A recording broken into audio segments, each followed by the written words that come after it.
What's going on, guys? My name is Johnny, I'm the coach of your Cologne Conkeldurrs, and today I'm bringing you guys my Week 6 matchup of the GPC versus coach of the Atlanta, coach of the Atlanta Braviarys. Sorry there is no layout today, I just didn't have the time because I'm going to go away for a week next week. So let's just hop right into the team matchup. He has a scary hyper-offensive draft. He has Mega Medicham, Infernape, Lucario, Latios, Kyurem Black, Ariados, Fortress, Claydol, Gengar, and get something? I don't think so. So yeah, immediately I knew I didn't have a chance to check his draft defensively, like his 3 fighting types and his 3 mons over the base 100 speed tier. If one of them is scarfed, straight run through me. Plus his priority has a really great chance of devastating me. So I had to out-offense his hyper-offense to kind of have a shot at beating him. For that, I couldn't allow sticky webs to get up from his Ariados, which was definitely a possibility to bring for him. So yeah, I kind of constructed my team with that mindset. And yeah, let's hop right into it. So as I said, I couldn't let sticky webs go up, so I constructed a counter lead to his Ariados, which was my Murkrow. Murkrow holding the Eviolite with the Prankster ability, Sucker Punch, Taunt, Heat Wave, and Thunder Wave. Sucker Punch, just general priority for, especially for Gengar and Latios, and also the Medicham could be useful. Taunt prevents hazards from going up either from Ariados or from the stupid Fortress. Heat Wave kills the Fortress because it's just a huge nuisance to my team. And T-Wave, Prankster T-Wave, just to get a last-ditch effort T-Wave off against a lot of his Pokemon that are extremely threatening, like the Infernape. If it's Scarf, it's the problem. The Medicham, Lucario, despite its priority being its main thing. Latios, Gengar and Latios will be Sucker Punched, and the Kyurem if it's become a problem. Moving on, I have a Choice Scarf Jirachi with Iron Head, Fire Punch, U-Turn, and Headbutt. He has nothing for this. Jirachi resists all the priority on his team, or is at least neutral to this, so Jirachi is a great revenge killer for me this game. It's only outsped by a Scarf Infernape, Scarf Latios, or Scarf Gengar, with Scarf Latios not really checking it that well, and Scarf Gengar being handled pretty well by my team, so I'm fully expecting a Scarf Infernape. It's probably better for me if he brings Scarf than SD 3 attacks with Mach Punch, which would be, I think, more scary, but, well, can't have everything, right? My Mega Lopunny with the Lopunite, Scrappy ability, obviously, Return, Fake Out, Quick Attack, High Jump Kick. Pretty straightforward, dual priority, to prioritize his priority and do a lot of damage to it.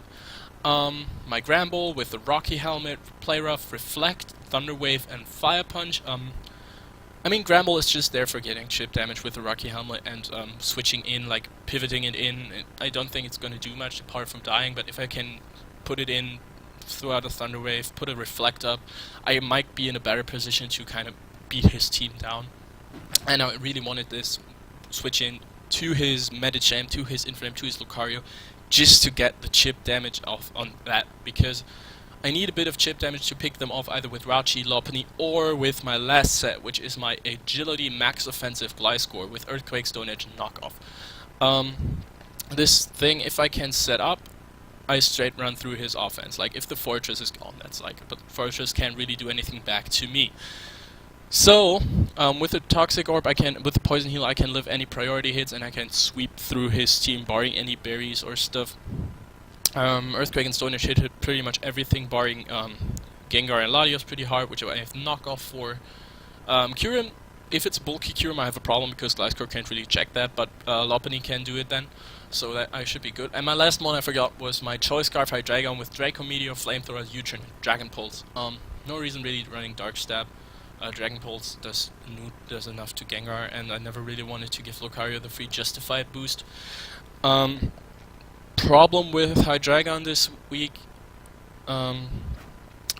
it gives Lucario an opportunity to set up if I lock myself onto Dragon Pulse, which I might have to revenge the Kyurem reliably without risking my Rauchi as a Latios check.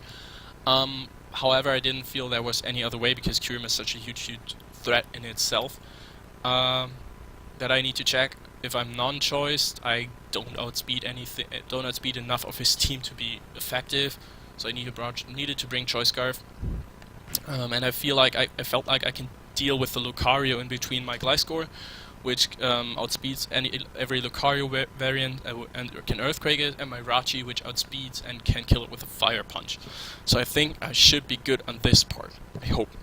So, yeah, without any further ado, let's hop right into the matchup. So as I planned, he has the Fortress, I don't want hazards up. I lead with my Murkrow to stop that. I think he predicts that pretty well and leads up with his Medicham. I'll switch into my Granbull here. This is kind of the scenario I envisioned, and I know he's going to go for Fake Out. He doesn't want to risk anything hitting his hitting his Medicham. However, he goes for Poison Jab and predicts my switch turn 1, which is like, well, if I would have gone for Brave Bird if I had it, that would have been a dead Medicham. But hey, anyway, Granbull does what it does. It lifts the hit with the Intimidate, gets the Rocky Helmet damage, of which is nice. And right here I can throw out a free Thunder Wave on his switch to Infernape, which is great. One of the biggest checks to my Hydreigon, my Jirachi, and my Lopunny is now 100% slower, and I only have to worry about Mach Punch. Or Vacuum Wave, that is.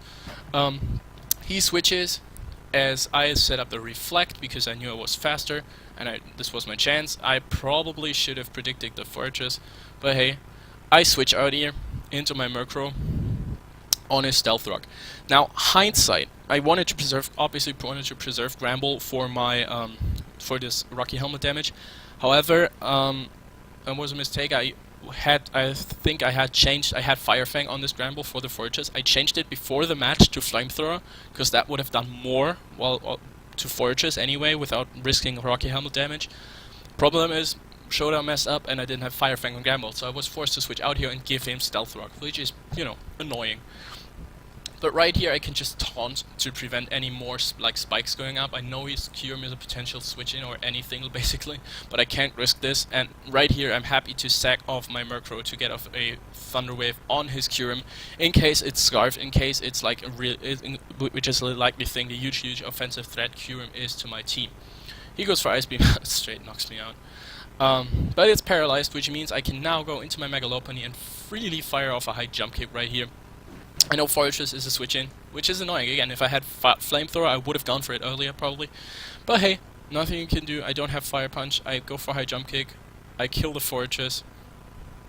And now I am forced to switch out here because I think he's either going to Gyro Ball, counter is a possibility. The way he brought this in, I'm expecting somewhat of a lure set with Orca Berry and counter, which is, which seems to be true in the end. Because he reveals the counter, and now I'm in with my dragon. I know he's switching here, and I don't want him to get any momentum, which is why I go for U-turn.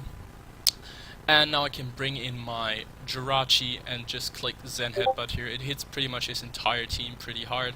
I still have a switch to Latios because it has to go for Shadow Ball to do something to me. And here, this Kyurem seems to be pretty bulky, not fast, which is like one thing, because I feel like it's max offensive. At this point I assume max HP, max offensive, somewhat like that. I know that from this damage.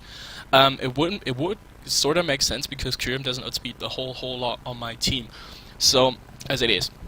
So he might just have gone bulky and max offensive, but I still know I can't stay in here because he's most likely going to go for an Earth Power versus me, and I need my Rachi to check Lucario and Latios still. So Rachi is pretty important. I have to switch. I go into my Hydreigon on the predicted Earth Power. He gets paralyzed, which is unfortunate. But I can't mess around with the Kyurem. I need to go for Dragon Pulse. I go for Draco, not for Draco, to not lower my attack, a special attack. Go for Draco here. I'm afraid of the Mach Punch, which is why I go out into my Gliscor. As Infernape gets paralyzed, I don't know what he went for there. It's definitely unfortunate. I get my Toxic Heal, and now I just decide to fire off an Earthquake again. He brings in his Kyurem, that does laughable damage, so Agility Sweep from Gliscor is going to be pretty hard without Brock since his Kyurem still takes 2 hits. I know that at this point. And here, I know there's no way he's going to go for an Earth Power on my Gliscor. But I still go like there. Ice Beam was the switch, like the attack there, but I didn't want to risk my Rachi switch. So what I did here was try to sack off my Hydreigon, because a lot of his team deals with Hydreigon at this point. And it's definitely the least valuable member on my team now that Kyurem is so low. But he sets up the Reflect, and this is a problem. I know he has the Ice Beam. I think he might have the Light Clay. And what this means is I either kill this Kyurem right now with, or I lock myself into something that beats his Lucario. However, if I lock myself into Flamethrower, which I have on this set, I need 3 or 4 turns to kill the Kyurem, and then he can freely set up the light screen on his last turn he lives, and then I can't revenge the Lucario at all. So as soon as he revealed the dual screens, I had a huge problem. So I decided to go for Dragon Pulse, because even with the Reflect, my Gliscor, which again has a good chance with Earthquake, and my Rachi with Fire Punch, the combination after the Dragon Pulse damage should still be enough to take out the Lucario from where it's at then. So here I don't want to give him free setup opportunities at all, so as I said, I wanted to sack off the Hydreigon to get a free switch. I go for Dragon Pulse, do a decent amount of damage, you know. And he goes for Nasty Plot, revealing that he's special, which I guess makes sense versus my team. With the Vacuum Wave, it can do a lot of damage. He doesn't really need E-Speed. Vacuum Wave is just better overall. He goes for Vacuum Wave, finishes off Hydreigon, no problem. I wish I wasn't Scarf right here, but yeah, it is what it is. Yeah, I go into my Gliscor thinking, yeah, he's in range of Earthquake, or at least put him in range of my Rachi, but he's Sugar Berry, and that's good game, because pretty much because my Lopunny dies to a Vacuum Wave, and he's not in range of my Jirachi, just killing him. He knocks out Gliscor with a +2 Flash Cannon like it's nothing. I go into Lopunny, try to get the Fake Out damage off to put him in range of Zen Headbutt from Jirachi, because if I lock myself into Fire Punch with Rachi, he gets a clean switch into either Ape or Gladios, and I don't really want that. I'm going to go for Fake Out. He's Steadfast. I didn't really consider that at that point. Go into Grand Ball, sack it off. Yeah, Grand Ball dies. And now I can go out into my Rachi, and after my calcs, he should be in Zen Headbutt range. I go for Zen Headbutt. I'm not in range. He's not in range for Zen Headbutt, so yeah, right there, the Reflect wears off. I think I can kill him, but now because of Steadfast and he flinched, he can kill my Rachi. And now I'm at that point where I just lose. Yeah, I can go for High Jump Kick on the Fortress. I'm really untilled, you have to know. Like, I'm totally untilled after this, which is why I go for High Jump Kick. I know he has the counter. I should have quick attacked and put him in whatchamacallit, High Jump Kick range first. But yeah, I could have played that differently in the end with my Rachi and my Lopunny. I still think I could have made or reduced the differential a bit. But at that point, with the Reflect Kyurem Black, I was just until, and yeah, good game to Trav. That was awesome prep on your part. The Sugar Berry and the Reflect and everything just came through, like, definitely. I didn't have a chance really to handle that. Maybe if I played it a bit differently, but then again, I was playing with, you have to know, I was playing with the mindset of Kyurem being a huge offensive threat, and I couldn't let couldn't sack my Pokemon off like that. I needed to get rid of the Kyurem for my Gliscor to sweep. Sorry, I can't predict the dual screens Kyurem. So, a good game to Trav. This unfortunately means that we're almost out of playoff range for the GPC. It was hard to begin with, but our draft mistakes at the beginning of the season made it really hard for us to have any chance of succeeding in GPC playoffs after the first 3 losses we took this season. I still feel my team is a lot better now with the changes I've made, and I feel a lot more comfortable with it. I'm still going to make some changes in the upcoming transfer period. Hydreigon, for example, is the mon I really wanted to use. I tried to use it, and I got 1 kill with it in 6 games, and I think part of that is my team.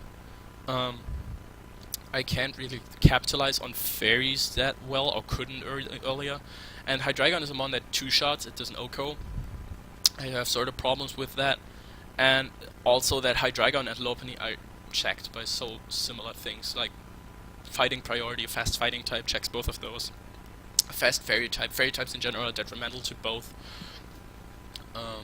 And Thunder Wave makes Renison basically useless because a Dragon can and Lopunny both can take a hit. So they're too similar for me, so I will probably drop my Dragon and make a change concerning that. But yeah, anyway, you'll hear about that next week. I'll still try to do my best. I at least want to finish middle of the pack. We have some upcoming matches that are going to be really, really fun, I hope. So yeah, anyway, how we perform, I'm going to just have fun this season in the GPC. I'm really enjoying it. An awesome bunch of people there, even if I'm not performing to my usual standards. But hey, you can't have everything, right? So, my name's Johnny. I'm the coach of your Cologne Conkeldurrs. Cheers. I'm out.